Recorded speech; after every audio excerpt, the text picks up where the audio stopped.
But last night, some documents were released by, a study was released by logistics experts from Victoria University about the likely impact on both Melbourne's roads and rail of the government's proposed relocation over decades of the container port at the Port of Melbourne to Western Port at Hastings.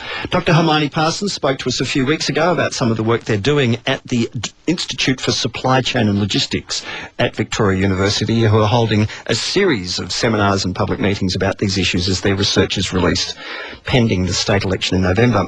Dr. Parsons, good morning to you again. Good morning. What would the impact be? The Herald Sun are running this as roads shock.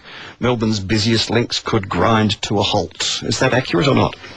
It would be if Hastings actually is built and the ships do come, but our study, which is backed up by a very broad industry network, is really looking at the critical issues of build it but will they come. And our first issue with Hastings is we do not believe that the megaships, these 18,000 container or TU, 20-foot equivalent unit container vessels, will ever come to Australia, never mind to Melbourne, never mind to Hastings. So the notion of... So the very foundation stone upon which all of this is being built, you're challenging. Correct. And we're doing this, and it's important to say also that we're doing this, and there is enough concern that the total issue of Hastings needs to be tested. It needs to be tested along with the impacts on road and rail using facts and very clear, pragmatic business thinking. And that's not happened so far. So we are very much challenging the basic foundation. This is a multi-generational project, so it will affect every man, woman, child for the next, say, 50 years at least.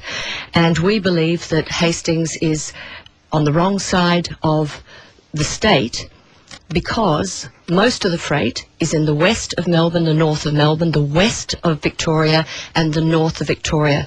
And all of that freight, currently 70% of the freight, would need to cross the metropolitan area, finding its way on whatever roads are available. Road or rail? Or rail, and we can talk about that in a minute, because that's a really important problem with this plan. All of it will be on road, because we don't believe the South East Rail Link, which is the most important rail link for Hastings to have a rail transport system, will work. So all of that freight needs to cross the city and finding its way there in whatever way it can to get to Hastings. Now, the Minister for Ports is listening, and he'll be joining us in just a moment to respond, and the government are invested heavily and has for years been talking up the prospect of Western Port. So we know that the Labor Party has an alternative proposal, which is out near Avalon. Both Western Port and Avalon will require dredging. Is that correct? Absolutely correct. At the moment, often the Port of Hastings is referred to as a natural deep water port. It's being planned to be 15 metres or 16 metres actually, 16 metres with a draft depth for these vessels. And the dredging that would be required, I think, is in the order of $1 billion. But it's very important to understand the dredging of a functional port.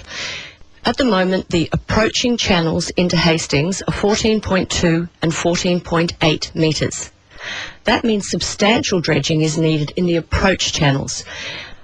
Dredging is also required to develop a 5-kilometre wharf that would be required for these ships for a 9 million container port. 5 kilometres of port, of jetty. For a 9 million, the project is a 9 million container port to be developed to attract these very, very large vessels. Mm-hmm. That means you have to have a very long wharf. You have to be able to cope with these very long ships. But the other thing is, ships need to also be in safe anchorage when they're waiting to approach the port. So they would also need to have dredged area in Western Port. At the moment, ships will wait in Port Phillip in what's called protected anchorage areas. Well, those areas need to be dredged as well. If you go to Western Port? Yes, yes. All right. Now, what about the Bay West proposal, the Labor Party proposal, has similar challenges? It does, and it does have dredging. Our estimate's about $1 billion in Hastings worth of dredging and about $2 billion in Port Phillip if it's needed. But I'd like to take you back, if I can. First of all, successive governments have supported Hastings. So this is not about Labor or Liberal. This is about our society going forward for the next 50, 100 years. And we can't leave this up to Labor or Liberal. This is not what it's about. Successive governments have supported this. But the things have changed, the issues have changed. In about 10 years ago, governments believed these large ships would come. These large ships go to markets, not ports. And, for example, these ships work between Rotterdam, a market of 350 million people. And they go, there's only a handful of the world of these large vessels. And they go from Rotterdam to Shanghai to Singapore, those sorts of ports, where there is a market of millions and millions of people to that order. And Australia is, what, a branch line rather than a destination? We are we're on a different trade route completely. We're a small nation.